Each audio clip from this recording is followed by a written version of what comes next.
Hoje eu vou falar sobre a levitação magnética e os supercondutores, conforme foi pedido.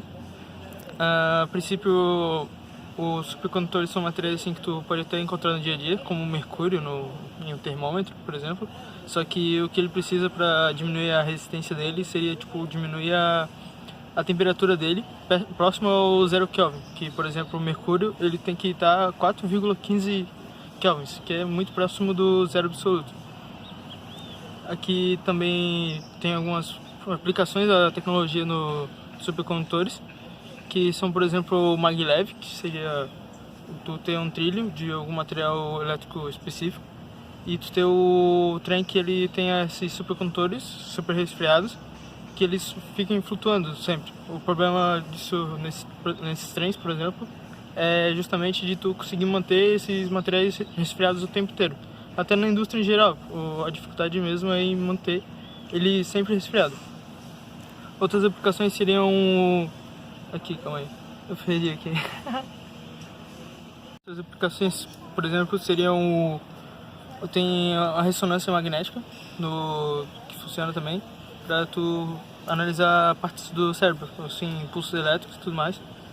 Até o próprio LHC, que é aquele gerador... Como é? Como é?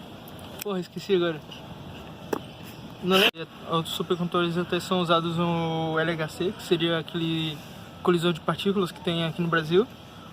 E que até trazem, por exemplo, ele é usado para descobrir novas tecnologias para o dia a dia, por exemplo. O que é usado nele é justamente os cabos supercondutores que são resfriados com o nitrogênio, que nem foi mostrado em outro documento. Que ele tem os dielétricos e tem o supercondutor no meio, só que ele tem várias camadas de nitrogênio para manter ele sempre resfriado perto do 0 grau Celsius. 0 Kelvin. E algumas curiosidades também é que, por exemplo, já tem no Brasil alguns trens que são por levitação magnética, que seria o VLT, que na sigla significa Veículo Leve sobre Trilhos.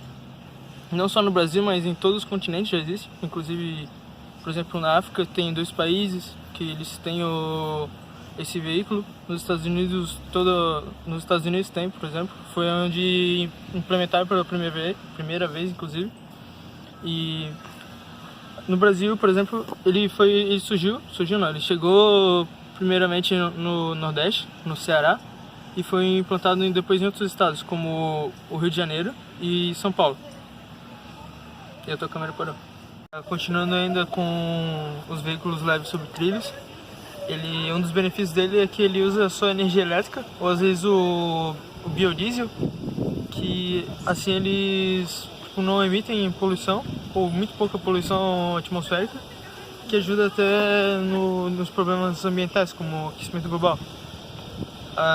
Outros benefícios também que vêm dele, estou mais citando ele por ser algo que é um acesso do dia a dia, o supercondutor. Então, ele é como um ônibus comum, ou comparando até com os bondinhos antigos que eles andavam sobre os trilhos elevados. Só que a diferença é que eles são mais rápidos que o bondinho e carregam muito mais pessoas, cerca de 4 vezes mais pessoas do que o ônibus comum. Bem, agora só as partes dos malefícios que podem trazer esse tipo de transporte. É que ele costuma ser mais lento que o metrô, então é um investimento alto por algo que é um pouco mais devagar que o metrô e muito mais devagar que o trem-bala, por exemplo.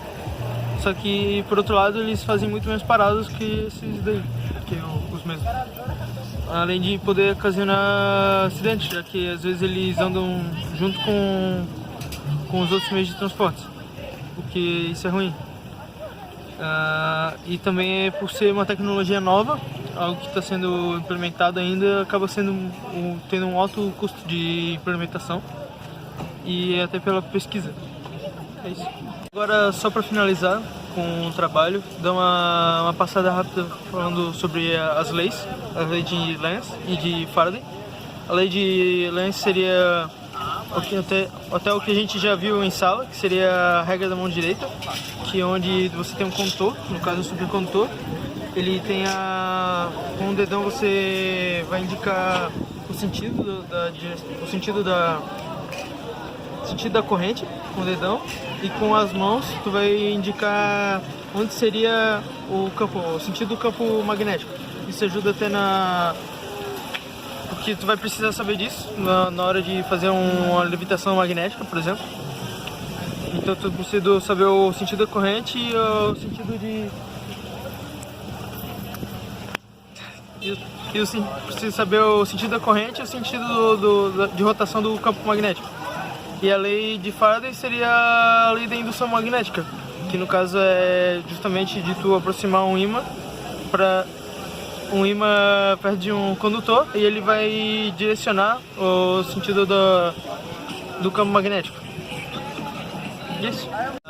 Só faltou falar uma coisa que seria sobre a levitação magnética, que é uma peculiaridade apresentada pelos supercondutores, pelos metais, que é quando, por exemplo, tem vários vídeos rolando pela internet até que mostram isso, que é o metal ele em uma região, só que daí quando tu coloca, por exemplo, o nitrogênio líquido em cima, ele apresenta supercondutividade, o que faz ele levitar sobre o material. Então, por exemplo, mostra o cientista, ele coloca o metal específico ali, por exemplo, uma chapa de ouro, por exemplo, e ele coloca o nitrogênio em cima, daí ele vai resfriar esse metal, e quando ele começar a resfriar, ele vai começar a levitar.